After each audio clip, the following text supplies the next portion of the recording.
ফল গাছের বংশবিস্তারে গ্রাফটিং বা জোড় কলম পদ্ধতি বহুলভাবে ব্যবহার করা হয়। এ পদ্ধতিতে জংলি জাতের স্টক চারার সাথে উন্নত জাতের ডগা বা সায়ন জোড়া দিয়ে এ কলম করা হয়।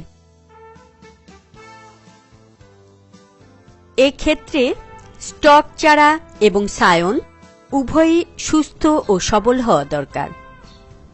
বিভিন্ন প্রকার জোড় কলমের মধ্যে সংযুক্ত জোড় কলম বা কন্টাক্ট গ্রাফটিং, ভিনিয়ার জোড় কলম, অঙ্কুর জোড় কলম বা স্টোন গ্রাফটিং এবং ক্লেফট বা ফাটল জোড় কলম অন্যতম।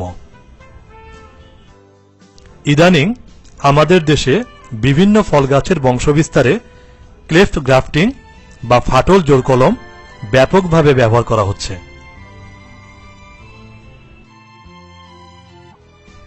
স্টক চারার উপর ফাটল সৃষ্টি করে তার উপর উন্নত মানের সায়ন জোড়া লাগিয়ে যে কলম করা হয় তাকে ক্লেফট গ্রাফটিং বলে। গ্রাফটিং এর জন্য প্রয়োজনীয় উপকরণ ও যন্ত্রপাতিগুলো হল সিকেচার, গ্রাফটিং নাইফ বা চাকু, পলিথিন ফিতা, পলিথিন ক্যাপ, সুতলি, স্টক চারা বা আদি জোড় এবং উন্নত জাতের সায়ন বা উপজোড়। আম, সফেদা, কুল, পেয়ারা, জলপাই, কামরাঙা, লেবু, বাতাবি লেবু, আমলকি, লটকন সহ অন্যান্য অনেক ফলের বংশবিস্তারে ক্লেফট গ্রাফটিং পদ্ধতি আজকাল বেশ জনপ্রিয় হয়ে উঠছে। আমাদের দেশে এপ্রিল থেকে আগস্ট মাস পর্যন্ত ক্লেফট গ্রাফটিং করার উপযুক্ত সময়। তবে বিশেষ ব্যবস্থা গ্রহণ করে বা কোনো কোনো ফলের ক্ষেত্রে এ সময়ের কিছুটা তারতম্য হতে পারে।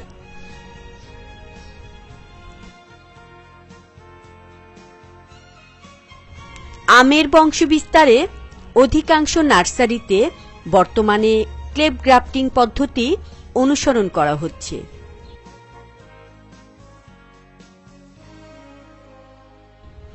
এ পদ্ধতিতে 9 থেকে 12 মাস বয়সের আমের চারা আদিজোড় বা স্টক গাছ হিসাবে ব্যবহার করা হয়।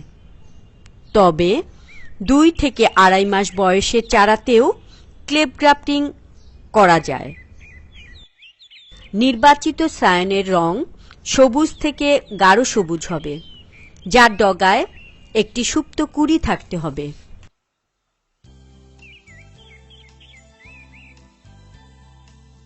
কাঙ্ক্ষিত জাতের মাতৃগাছ থেকে নির্বাচিত ডগা বা সায়ন সিকেচার দিয়ে কেটে সংগ্রহ করতে হবে। তারপর সংগৃহীত সায়ন থেকে বোটা সহ পাতা কেটে ফেলে দেরি না করে স্টক চারার সাথে জোড়া লাগালে অধিক সাফল্য পাওয়া যায়।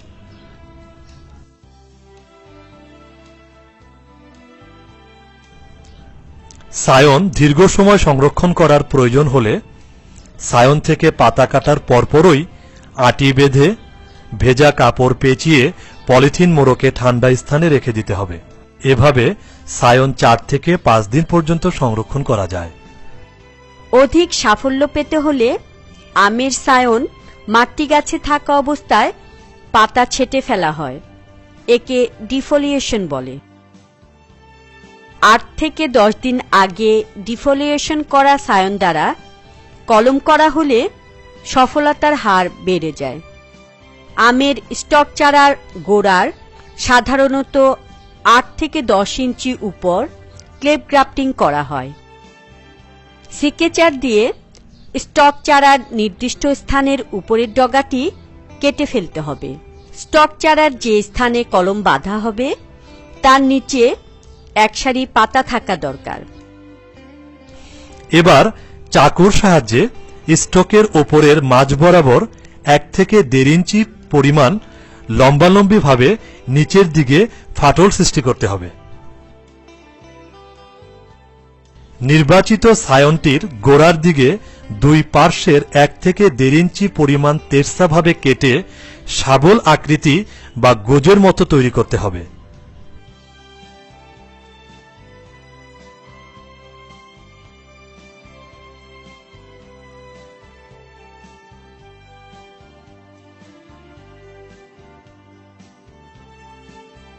এখন গোজ আকারের সায়নটি স্টক চারার ফাটলে এমনভাবে স্থাপন করতে হবে যেন স্টক এবং সায়নের বাকল পরস্পর মিশে যায়। সায়ন ও স্টক চারা অসম আকারের হলে সায়নটি স্টকের যে কোনো এক পাশের বাকলের সাথে অবশ্যই মিশিয়ে স্থাপন করতে হবে। এবার পলিথিন ফিতা দিয়ে জোড়া স্থানটি নিচ থেকে ওপরে পেঁচিয়ে বাঁধতে হবে যেন জোড়ার ভিতরে কোনো ফাঁক না থাকে।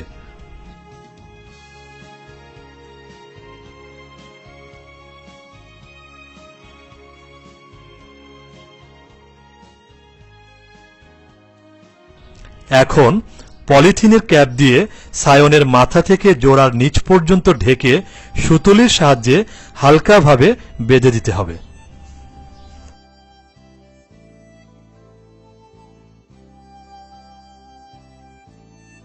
জোড়াটি সফল হলে 20 থেকে 25 দিনের মধ্যে সায়নের মাথায় নতুন কুঁড়ি বিকশিত হবে। নতুন কুঁড়ি বিকশিত হওয়ার পর পলিথিনের ক্যাপটি খুলে দিতে হবে, তা না হলে নতুন গজানো পাতাগুলো নষ্ট হয়ে যেতে পারে। জোড়া লাগার পর 3 মাস অতিক্রান্ত হলেই কলমটি পূর্ণাঙ্গ কলমে রূপ লাভ করবে।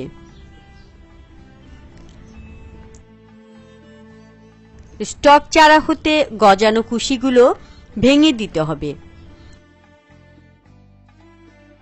তা না হলে জোড়াটি দুর্বল হবে, সফলতার হার কমে যাবে, এমনকি কলমটি মারাও যেতে পারে।